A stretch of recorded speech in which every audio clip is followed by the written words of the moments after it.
திமுக தேர்தல் அறிக்கை குழுவுடன் முதலமைச்சர் மு.க.ஸ்டாலின் ஆலோசனை மேற்கொண்டு வருகிறார்.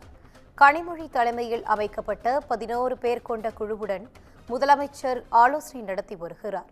தேர்தல் அறிக்கை தயாரிப்பது தொடர்பான தனது ஆலோசனைகளை குழுவினருக்கு முதலமைச்சர் வழங்கி வருகிறார். திமுக தேர்தல் அறிக்கை குழுவின் சுற்றுப்பயணம் தொடர்பான பட்டியல் முதலமைச்சரிடம் வழங்கப்பட்டு உள்ளது. தற்போது கிடைத்துள்ள முக்கிய செய்தியாக பார்த்து வருகிறோம். திமுக தேர்தல் அறிக்கை குழுவுடன் முதலமைச்சர் மு.க.ஸ்டாலின் ஆலோசனை மேற்கொண்டு வருகிறார்.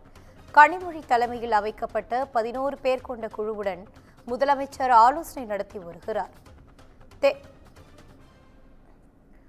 தற்போது கிடைத்துள்ள முக்கிய செய்தியாக பார்த்து வருகிறோம்.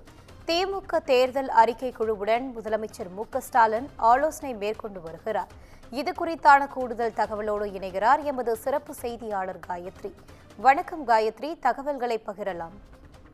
வணக்கம் வினிதா. தேர்தல் அறிக்கை குழுவுடன் முதலமைச்சர் ஆலோசனை மேற்கொண்டு வருகிறார். குறிப்பாக சென்னை அண்ணா அறிவாலயத்தில் உள்ள திமுக அலுவலகத்தில் தேர்தல் அறிக்கை குழுக்கள் ஆலோசனையானது இன்று காலை தொடங்கியது. குறிப்பாக திமுக தேர்தல் அறிக்கை தயாரிப்பதற்காக துணை பொதுச் செயலாளர் கனிமொழி தலைமையில் 11 பேர் கொண்ட குழுவை திமுக தலைமை ஏற்கனவே அறிவித்திருந்தது. அதன்படி இந்த குழுவின் முதல் ஆலோசனை கூட்டமானது இன்றைய தினம் சென்னை அண்ணா அறிவாலயத்தில் காலை 10:30 மணிக்கு தொடங்கி நடைபெற்று வந்தது. இந்த நிலையில் இந்த குழுவுடன் முதலமைச்சர் மு.க.ஸ்டாலின் தற்பொழுது ஆலோசனை மேற்கொண்டு வருகிறார்.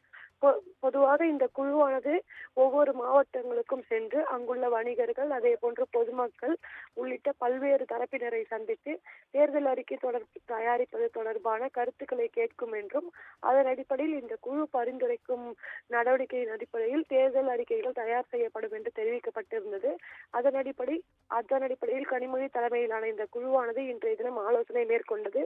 இந்த நிலையில் தற்போது முதலமைச்சர் மு.க.ஸ்டாலின் இந்த குழுவுடன் ஆலோசனை மேற்கொண்டிருக்கிறார். குறிப்பாக என்னென்ன மாதிரியான கருத்துக்கள் அவர்கள் தெரிவித்திருக்காங்க என்பது தொடர்பான விவரங்களை அவர் கேட்டறிந்ததாக கூறப்படுகிறது. இதன் அடிப்படையில் திமுக தேர்தல் அறிக்கையானது தயார் செய்யப்பட்டு விரைவில் வெளியிடப்படும் என்று தெரிவிக்கப்பட்டிருக்கிறது. குறிப்பாக மார்ச் 1ஆம் தேதி முதலமைச்சர் மு.க.ஸ்டாலின் பிறந்த நாள் அன்று தேர்தல் அறிக்கை வெளியிடப்படும் என்றும் திமுக தரப்பிலிருந்து தகவல்கள் தெரிவிக்கின்றன. எனவே இன்றைய தின கூட்டத்தில் தேர்தல் அறிக்கை குழு கருத்துக்களை முதலமைச்சர் கேட்டறிந்தார் என்பது குறிப்பிடத்தக்கது. வினிதா, விவரங்களை வழங்கியமைக்காக நன்றி காயத்ரி.